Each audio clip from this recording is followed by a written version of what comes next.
আমি লড়বই, প্রাণ তো একদিন যাবে, আমরা কাওয়ার্ডের মতো মরবো না, মরতে গেলে একেবারে সিংহের মতো মরবো। এরকম মানুষ আছেন বলে আজও আমরা বেঁচে আছি। মৌলবাদীদের রক্তচক্ষুর মুখেও সিদ্ধারা সোজা রেখে লড়াই করছেন তিনি। লড়াই করছেন জেলবন্দি সন্ন্যাসী চিন্ময় কৃষ্ণ দাসের জামিনের জন্য। বাংলাদেশ সুপ্রিম কোর্টের সেই অকুতোভয় আইনজীবী রবীন্দ্র ঘোষের সঙ্গে মঙ্গলবার দেখা করলেন ভারত সেবাশ্রমের বেলডাঙ্গা শাখার প্রধান কার্তিক মহারাজ। এরকম একজন বয়স্ক মানুষ, তিনি যখন দাঁড়িয়েছিলেন তাকে হুমকি দেওয়া হয়েছে। মানব অধিকারের চরমতম নির্লজ্জ বাংলাদেশের ভূমিকা। চিকিৎসার জন্য এদেশে এসেছেন আইনজীবী রবীন্দ্র ঘোষ, কিন্তু তার এই আগমন নিয়েও বাংলাদেশে কুৎসা রটানো হচ্ছে বলে জানিয়েছেন তিনি।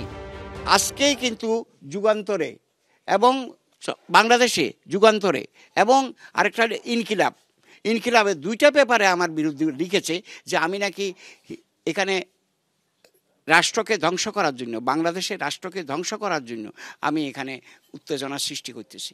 পরবর্তীকালে আপনার কি চিন্তা ভাবনা রয়েছে চিন্ময় কৃষ্ণ বাবুকে মুক্তির জন্য? 2 তারিখ ওনার মামলা, 2 তারিখ মামলা, আমি ঢাকা থেকে চট্টগ্রাম চলে যাব। আর চট্টগ্রাম কিন্তু আমার নিজের বাড়ি, মাস্টারদা সূর্য সেনের বাড়ি। কিভাবে লড়াই করতে হয়, কিভাবে অধিকার অর্জন করতে হয়, কেড়ে নিতে হয়, সেটা আমরা ভালো করেই জানি। এদিকে বাংলাদেশ ইস্যুতে সোমবারের পর মঙ্গলবার ফের উত্তপ্ত হয়ে উঠল সংসদ ভবন চত্বর। কাঁধে বাংলাদেশের সংখ্যালঘু হিন্দুদের পাশে দাঁড়ানোর বার্তাবাহী এই বিশেষ ব্যাগ ঝুলিয়ে সংসদের মকরদ্বারে বিক্ষোভ দেখান প্রিয়াঙ্কা গান্ধীর নেতৃত্বাধীন কংগ্রেস সাংসদরা। ব্যাগের দুদিকে হিন্দি ও ইংরাজিতে লেখা বাংলাদেশের হিন্দু ও খ্রিস্টানদের পাশে দাঁড়ান।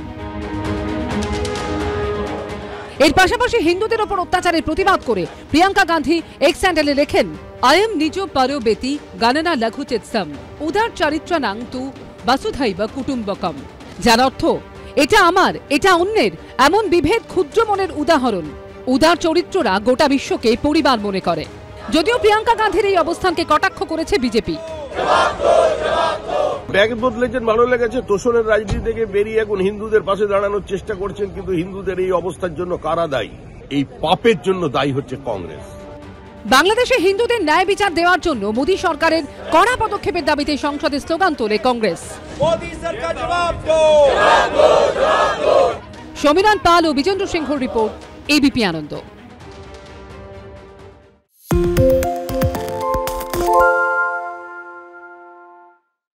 সত্য অন্তহীন, সত্যের খোঁজও তাই, সত্য সন্ধানে তাই আমরা অক্লান্ত, অকুতভয়। এবিপি আনন্দ নতুন ভাবনার প্রতীক, যা মনে মুক্ত, তথ্যে যুক্ত এবং যাবতীয় সীমানার বাঁধন থেকে মুক্ত।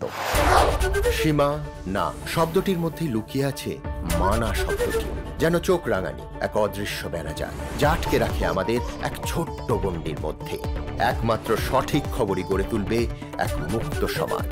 সেই জগৎ গড়ার লক্ষ্যে কোনো সীমানার ঠুকুটি আমরা মানব না। এবিপি আনন্দ এগিয়ে থাকে, এগিয়ে রাখে। বাংলা ঝামেলা চায় না, বাংলা খবর চায়। বাংলা খবর, বাংলার খবর।